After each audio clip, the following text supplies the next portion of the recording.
शैतान चूँकि हमारा बहुत बड़ा दुश्मन है, और अगर मैं किसी का दुश्मन हूँ ना तो मैं दो तरह से उस पर अटैक करूँगा। जैसे कंट्रीज़ किसी दूसरी कंट्री को गिराना होता है ना, दो तरह से अटैक करते हैं।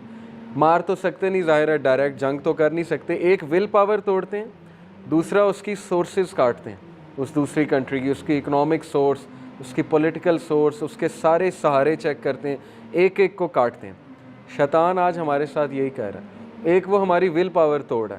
विल पावर कैसे तोड़ है? नेगेटिव सेल्फ टॉक से कि तू बेकार है, तू किसी खाते में नहीं है, तू कर ही नहीं सकता, तू बच ही नहीं सकता, तू एडिक्ट है, तू बेकार हो चुका है। लोग अब ईमेल्स मुझे करते हैं, इतनी लैंग्वेज उन्होंने नेगेटिव यूज़ की होती है, मुझे दुख होता है कि यार ये अशरफुल मखलूक़ात ये बात कर रहा है जिसको अल्लाह ने फ़रिश्तों को कहा था कि सजदा करो।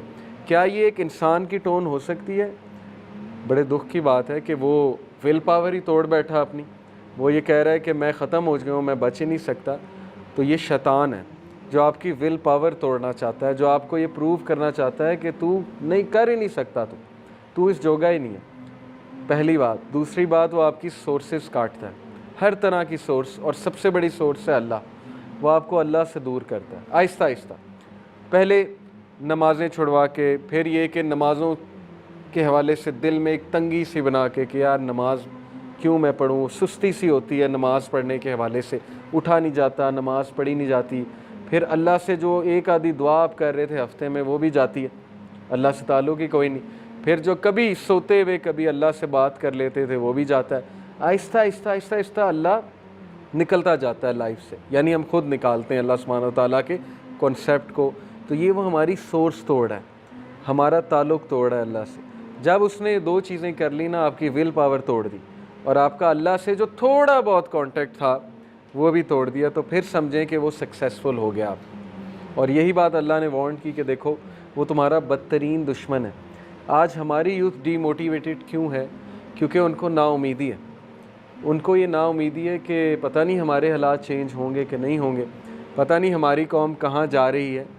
तो ये नाउमीदी से हमें निकलना पड़ेगा हमारी विल पावर के थ्रू। ईमान की ताकत तो बहुत ऊपर की बात है, पहले तो हम विल पावर की बात करें ना। एक बंदा चेंज नहीं होना चाहता, उसको कैसे कोई चेंज कर लेगा? एक बंदा अपने हालात को तब्दील ही नहीं करना चाहता, ये तो कुरान में है। सूरह रात में अल्लाह कहते हैं कि अल्लाह उस कौम की हालत नहीं बदलता जो खुद नहीं बदलना चाहते। उसकी हालत कैसे अल्लाह बदल देगा?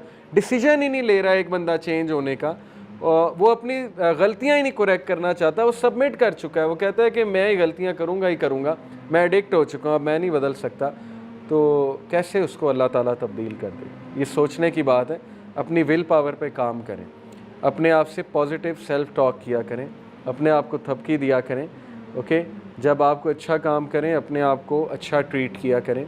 Negative self talk is very bad. चूँकि मैं पॉजिटिव साइकोलॉजी पढ़ता रहता हूँ, हमेशा पॉजिटिव इंटरप्रिटेशन किया करें हालात की। हर इंसान से गुनाह होता है, इंसान फिसल जाता है, लेकिन गिव अप ना करें। ये ना कहें कि बस अब मैं गुनाह ही करूँगा, मैं तो आदी हो चुका हूँ, गुनाह मेरी रूटीन बन चुकी है, अब मैं नहीं बदल सकता, मैं नहीं चेंज हो सकता।